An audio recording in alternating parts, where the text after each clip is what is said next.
Three Duke basketball players have made their decision in regards to where they will play next season. Three more are still needing to make those decisions. We discuss all of that here on today's episode of Locked On Blue Devils. Hi, everybody. Dick Vitale. Hey, make sure you listen, man, to Locked On Blue Devils with J.J. Jackson. He's awesome, baby. You are Locked On Blue Devils, your daily podcast on the Duke Blue Devils, part of the Locked On Podcast Network, your team every day.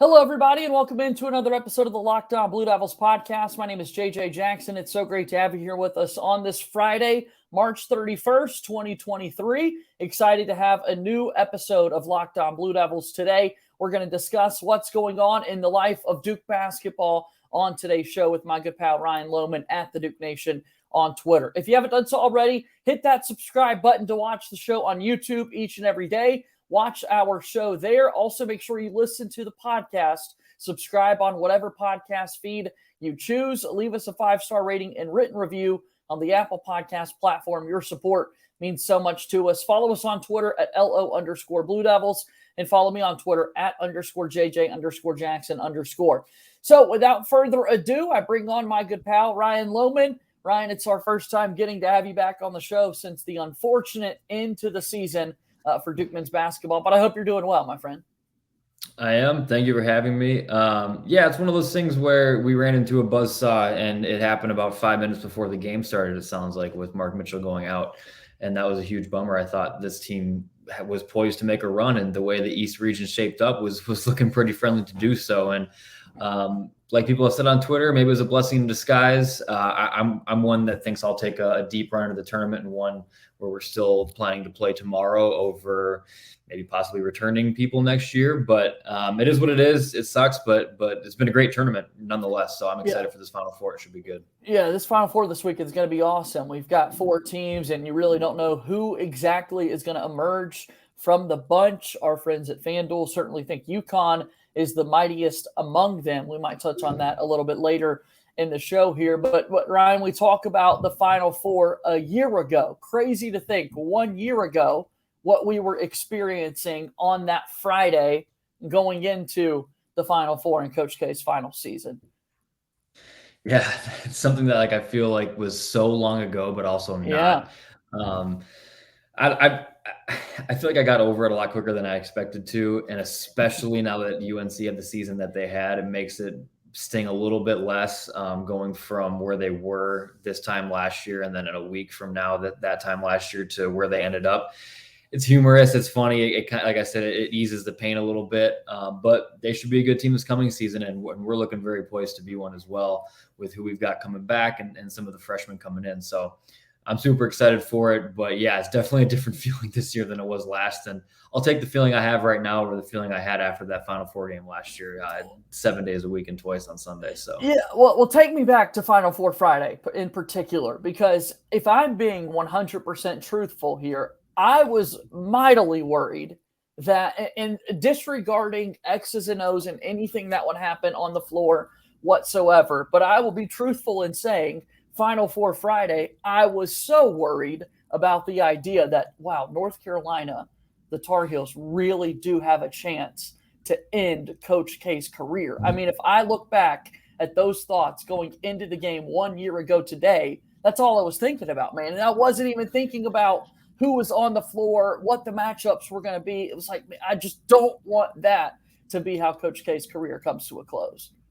Yeah, I was in the same boat to an extent. I still remember sitting here at this very desk and having the stream up of Final Four Friday, and they're showing all the practices and going through and everything. And it had like a weird vibe to it. Like, I don't know, as a Duke fan, you get weird vibes going into games, and maybe it's the time of the game or when you're watching it. But I got that same vibe when we were playing Tennessee. I don't know if it was because it was the middle of the day on a Saturday or what was the case, but it was just, I tweeted it out right after the game started. I said, this game just has weird vibes, and I don't like weird vibes in the tournament. Like I said, maybe it has to do with that. that daytime feel of the game. But like when they played Kansas and lost in Elite Eight, I had weird vibes. It was just like, it felt weird, middle of a Sunday during the day, like calls weren't going Duke's way. And then obviously you get that no charge call on Wendell. But yeah, last year watching that like Friday practices, I'll never forget like streaming it here and watching them. Literally the camera was on Coach K most of the time. And it was just like, this just seems too good to be true, to have like you lost at home in your final game and now you get a chance at them in the Final Four for the first time ever. It was just, and it was a great game, man. It was just leading up to it. It's just too much noise, What too a much game. everything around Yeah. it. Yeah. What a game. Could have gone both ways in the last 2 minutes too. That's what sucks. Incredible game of basketball being played. And yeah, we saw Coach K walk off the floor one final time, walk down the tunnel with his wife by his side one final time, and thus was the end of his Duke basketball career. So here we are on this Friday. We've had a lot of decisions being made this week. Candidly, lunchtime here on Friday, we were expecting to be talking about another decision being made by a Duke Blue Devil with these 24-hour celebrations that's become customary over the last decade with Duke basketball players announcing their intention. And this is a Friday, Ryan, where we have not had much activity whatsoever. Yeah, kind of surprising.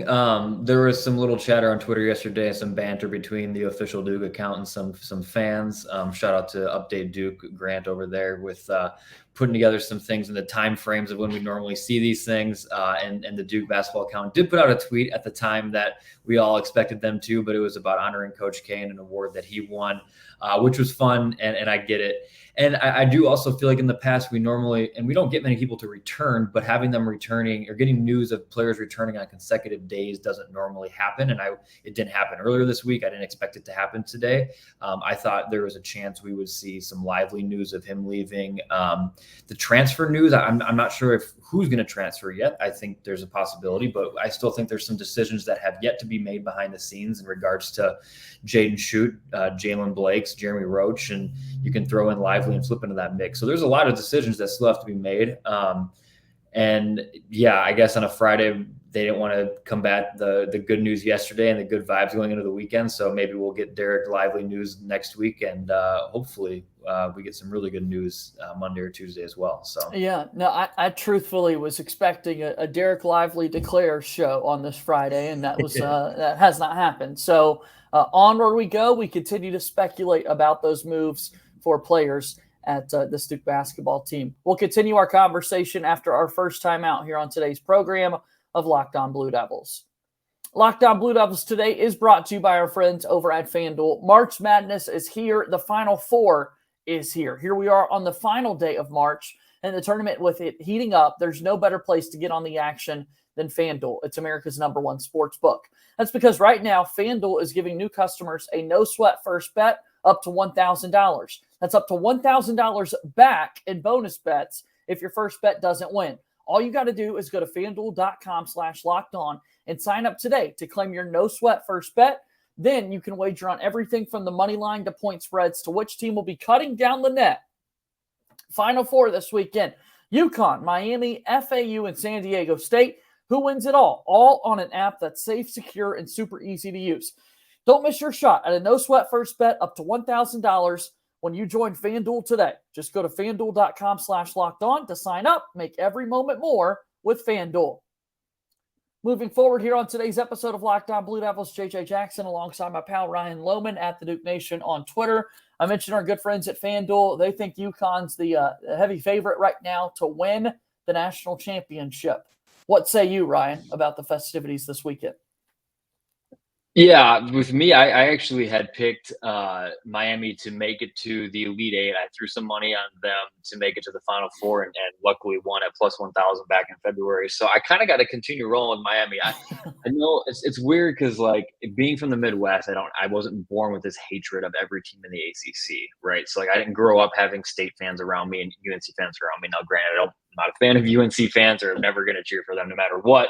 But like the pure hatred for like Miami, I don't have it. And I think they've always been a fun team to watch. Jim Larinaga is a coach that any program would be lucky to have. And so like, I love what he's done there. And so like, for me, they just have really good guard play. And that's what everybody talks about you need in March, and with Nigel Pack and Isaiah Wong and Jordan Miller, like they're a really good core team over there. And so I thought that the depth might be an issue, but when you're playing in March and you're kind of leaving it all on the floor, those guys can make plays. We obviously saw it when we got beat by 30 at Miami. And so the big thing is going to be coming down to like, can Norchad handle the bigs of Connecticut? Like they're just such a big and deep team that I think that I don't want to say that'll determine the championship, because I do think San Diego State and FAU are really good teams, but I'm going to roll with Miami this weekend, man, and just kind of continue on. I made some friendly bets on Twitter with my guy Russell over at Duke Better, and so I won that one when he picked Houston. So I'm going to keep rolling with Miami this weekend. Yeah, what's so interesting is we've got obviously these big games, these programs. You look back last year, we've got the Blue Bloods that were all in the Final Four, and now you're getting schools that outside of UConn really haven't made that many trips there. It's crazy to think about this. Either Florida Atlantic University or San Diego State is 40 minutes away from winning a national championship in 2023. One of them is going to beat the other one, and then all they have left to do is to win that national championship game. I'm focused, like you, on this UConn-Miami game just because I do believe those two teams are the best out of the bunch here. But one of FAU or San Diego State is 40 minutes away, one game away from winning a national championship. It's absolutely wild. I think that's the thing is, like, I'm not going to sit here and act like I'm a SDSU or Florida Atlantic expert. Like I'm able to talk more about UConn and Miami because I've followed them more closely throughout the year. Granted, I watched some San Diego State and had some bets on San Diego State throughout the year just based on I love those late night Mountain West games, and they're fun to have on while you're laying in bed and preparing to go to sleep, and they're just nice to have on. And so I've watched them a few times, but I'm not like paying attention to trying to pick them in March. And so like I know they have Matt Bradley and stuff. I think it's his name. Bradley is one of their best players. Yep. He hasn't played well this tournament, but like I'm not going to say they're not going to get an expert. So I'm super excited for this UConn Miami game. I think the matchup is super intriguing, but when you look at FAU and SDSU, I know that SDSU is known for their defense, and I know that FAU is known for their high-powered offense. So like that's a cool talking point, and that should be something that fans are excited for. And this isn't the year you should skip out on the Final Four just because you don't know the teams. If anything, that should make you more intrigued to tune into the Final Four. And obviously viewership numbers are going to be down when you have casual fans or just like borderline fans who don't follow it very often, don't normally tune in when it's not Blue Bloods. But like, this is what makes March Madness the best, right? Like, it's not always the best team that's going to win. I truthfully don't think these are the four entirely best teams in the country, and one of them is going to win a championship. And so that's the best part about it. Some people don't like that. Some people do. But the stories is what makes March Madness the best. And this is probably about the most story-packed Final Four you could have asked for. Yeah, I'm looking forward to these games. I'm looking forward to seeing what this UConn team can do in particular, if they can go on and win a national championship under Coach Danny Hurley. I think it is interesting to think about those big basketball programs like Duke. When you do have a coaching icon that steps away, can someone continue your success? And if UConn is to win the national title, crazy to think about the fact that that would be their third head coach in the 21st century to win a national championship. Jim Calhoun, Kevin Ollie, and now Danny Hurley. It's like in football, you don't like LSU comes to mind, right? They had Nick Saban, Les Miles, Ed Orgeron, all won national championships. That's what Duke is trying to do here. We're wanting John Shire to be set up in that success to carry on a program's success. But yeah, I'm fascinated by UConn continuing to turn it. No matter who the coach is, they're still making runs in March. Yeah, and it's just like their run is weird. Like their history is just weird, right? Like they went from those years back in, what is it, 11 and 12 when they were an 8 or 9 seed and made a run. And then they have like years where they're just completely nothing. Like as a fan, I don't know what I want. I don't know if I would like appreciate that of having a lot of years off and then a lot of years on, or just having consistent years of on, but not always making it all the way there. It's just one of those strange situations, and props to Hurley, man. He's a fun coach. He's obviously like, we can kind of, I don't want to say we can claim him as part of the brotherhood, but like by blood, he has some blood in him that touched the brotherhood at one point. So we can take that. but yeah, like, it's one of those things. Like UConn's one of those weird programs where in the early 2000s they were doing well, and then in the mid to late 2000s they did okay, and then they made those runs to the championship. And I think, like I said, 8 or 9 seed against Butler. But yeah, it's just, and then they, like I said, took a huge break, and now they're back in it, and they look to be set up for success in the future. So props to them. I don't have the huge hate. I was young when the Duke and Connecticut games were going on in the late 90s and early 2000s. So like I was like 9 to 10 years old at the time. So like I don't have that built-in hatred there either. So I'm going to be rooting for Miami, but like I'm not going to be dying inside like some Duke fans will be if Connecticut wins. I'm just not old enough. So I apologize to Duke fans who are going to slight that or to hold that against me. But I just want to see good basketball, man. I really don't. I'm not worried about who wins at all. I want to see really good games. And we've had a lot of really good games this tournament. So I think that should stay consistent this weekend. All right, Final Four this weekend. Again, it should be a whole lot of fun. We'll see if UConn can go win another title, if it's going to be Miami, or if it's going to be one of the underdogs that we haven't spent as much time talking about, that being FAU and San Diego State. For Duke, again, we were expecting a decision today because they've been in these 24-hour news runs. Earlier in the week, Tyrese Proctor announces he's coming back, followed by a Dereck Whitehead declaration that he would be off to the NBA. Mark Mitchell says he's going to run it back for a second season. And like I said, I was expecting a Dereck Lively declaration off to the NBA draft today. We did not get that just yet. So, Ryan, what have you thought of these first 3 decisions that we have seen this week for Duke's team going into next season?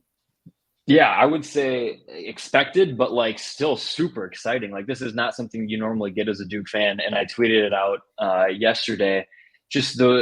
I don't know if this is going to be a consistent thing now with Shire's recruiting strategy or NIL obviously being a factor, but like I hope this is something we see going forward. And now with the class that we have from last season, we're going to return to hopefully 3 guys from that at least. And then obviously Jaden Shoot will come back and there'll be more, but from like the 5-star guys, we're going to return a handful of those. And then next year we're bringing in 5 more guys who are really talented, but might not be ready for the draft after next season. So it'll be very interesting to see if this is something that continues after next season. But man, like Proctor's both of the, I can't even pick a favorite coming back right now because like Proctor was just the key to the offense when they started playing a lot better. Once he got handed the keys and Roach went to the 2, the team was very successful. And so super excited about that. And then Mark Mitchell, the latter half of the season really came to his own. And I said it before, and I think I said on this podcast, when he got into the lane, it was almost like an automatic bucket. So offensively, very efficient. His 3-point shot obviously isn't the prettiest, but he knocked it down at a decent clip.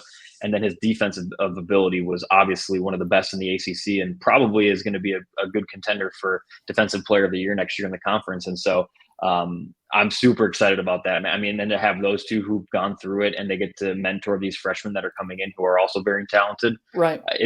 I love it, man. It's super exciting. So you think we can see an offensive jump then for Mark Mitchell going into his second season? That's something that you forecast that we could possibly see. I mean, we talked this year, 16-1, 17-1, Duke's record when Mark Mitchell scores 10+ points when he gets into double figures. Like I do kind of think there's a next level that he can jump to offensively. Yeah. The interesting thing though, with Flip if Flip does come back, if Flip comes back, like if we have Flip back, Mark Mitchell back, Proctor back, we have a big name recruiting class coming in.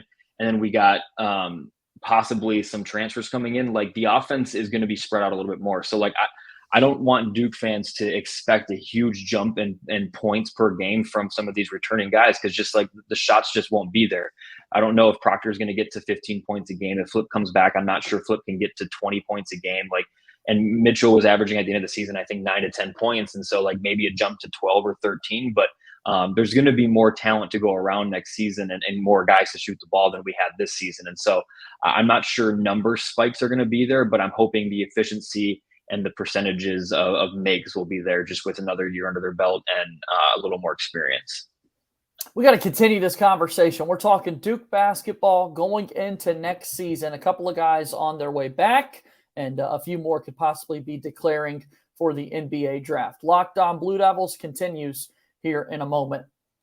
The Built Bar March Madness bracket continues. It's our final day. We know that you've got a favorite bar or puff, and now's your time to make it count. Go to BuiltMarchMadness.com to vote for your favorites. I'm always going to be voting for the cookies and cream Built Bar. That's my absolute favorite. And if you support Duke like I do, I hope that you'll support Cookies and Cream as well to win this awesome bracket. If you vote, you will be entered into a drawing where 50 lucky Locked On listeners will get a free box of Built. And not only that, but one Locked On fan, one special Locked On fan will win a 12-month subscription to Built to have the best bars and puffs delivered monthly straight to your door. That's right. You got to try Built Bar, the best protein bar ever. So amazing. And they're also good for you, covered in 100% real chocolate.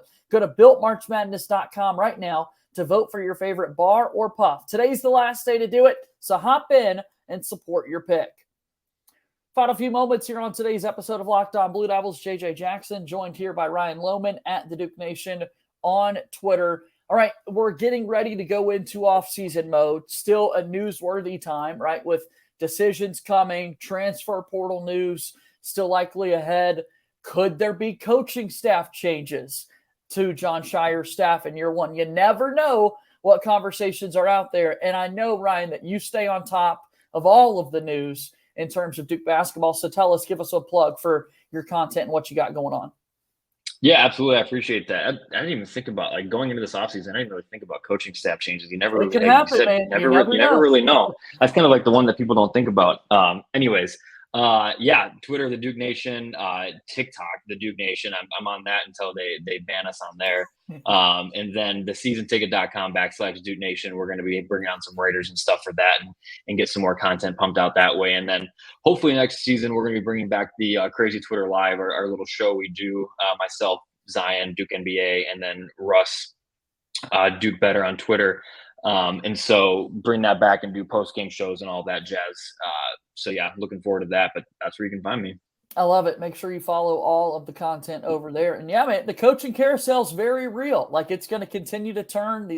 We've got 4 teams left that have some decisions to make. Some big coaching vacancies are out there. So we will see. You never know how staffs are going to be put together and that sort of thing. So as we look at next year's squad, though, we do still have 3 decisions remaining. We mentioned Dereck Lively II a little bit earlier. Feels as though he's off to the NBA to start his professional career. If that holds true, what do you think of Filipowski and Jeremy Roach? What kind of decisions do you expect those guys to be making?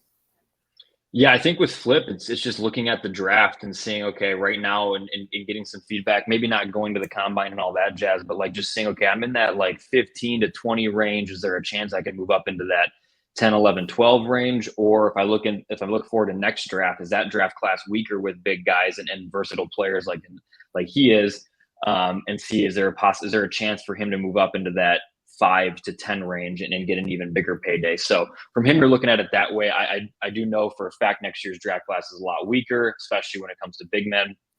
And so I think from him, you're looking at that, is that jump that I can make from, let's say, 15 to 5, is that worth coming back and potentially risking injury, all of that jazz? Am I going to make enough money at NIL to get by with what I think I'm worth for the next 9 months? I think that's what he's looking at. And then from Jeremy Roach, man, this is one of the more interesting ones. I think a lot of people thought coming in this season that he'd be done after this one, whether that be just getting his pro career started early or possibly transferring. The transfer option, I didn't really see that making much sense, especially after it sounds like he had a lot of fun playing with this class that came in, maybe a little more than he expected, and then being the leader as the captain on the team, he accepted that role and appreciated it. So those are what they're looking at right now. Roach still technically has 2 years of eligibility remaining, which is interesting to think about. He could still be here after next season.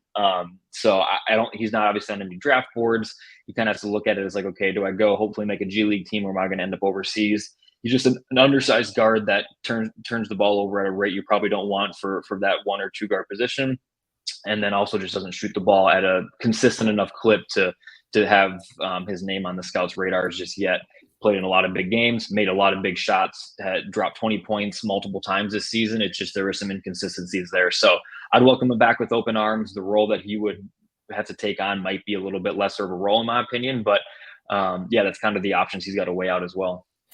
I truly don't know what to expect with Roach's decision. I really don't. If I had to place a bet, I wouldn't know where to go. I definitely could see a world in which he comes back. That creates one hell of a log jam in that backcourt spot if Roach comes back with the freshman coming in and now Proctor being in the mix as well. It's really strange to picture him in another college basketball uniform, but you know how quickly these guys can get through school, right? Like finishing out the semester, you're taking classes year round. Jeremy could very easily walk away with a Duke degree and then get the chance to go play in a larger role elsewhere and have those 2 years of eligibility left thanks to the COVID-19 rule. So yeah, I don't know. What you tell me that he's leaving. Okay. Yeah, I could see that. You told me he was coming back. I could see that as well. It's truly 50-50, I believe. Yeah. And that's the interesting thing with him. It's kind of in that NIL. This will be see what him and John Shire can work out. Like, and another thing it'll be interesting to see is like with Shire and the history that Duke has had with retaining players, fringe, even draft players, really like Trevor Keels, Trayvon Duvall, like all these guys you go back to, Frank Jackson, like, we don't have a good track record of keeping these guys around for more than a year. And so like, is Shire going to be open and honest with him about his role next season? Maybe Shire sees him in a bigger role than some fans do as far as playing off that 2 guard. Maybe he comes off the bench and you play a McCain or Foster at the 2 there. So I'm just curious as to like how that conversation has gone or will go with Shire about what is realistic expectations for him and his role next season. And whether he does come back or not, it'll give you a good idea of what Shire is like behind the scenes and how truthful he can get with guys. And then obviously it'll show up this fall when we do see his role, if he does come back. But yeah, I'm just interested how Shire is going to handle it and how he might handle situations like this going forward. If only Duke basketball fans had total access to John Shire's every single thought, right? Like he's already having practice thoughts for next year. I know that as a basketball junkie, he's thinking about rotations and who's going to start, offensive sets that they can run with next year's squad. If only we could think and know what Shire was thinking about. That'd make this a whole lot easier, man. So It would. Ryan, thank you so much for the time. Always, it's a pleasure having you here on Locked On Blue Devils. Thanks again, and we'll do this again soon, okay? Absolutely, man. I can't wait, and hopefully we get some decisions here in the next week or so. Can't wait. That's my pal Ryan Lommen at the Duke Nation on Twitter. Go follow and support his work. And that's going to do it for our program today, the last episode of Locked On Blue Devils in March 2023. Again, thank you so much for your support. It's been our greatest month ever in the history of this show. Let's keep that going, keep the momentum building here with Locked On Blue Devils. That's going to do it for today's show. As always, go Duke. I'll talk to you on Monday. My name is JJ Jackson. Thank you and good day.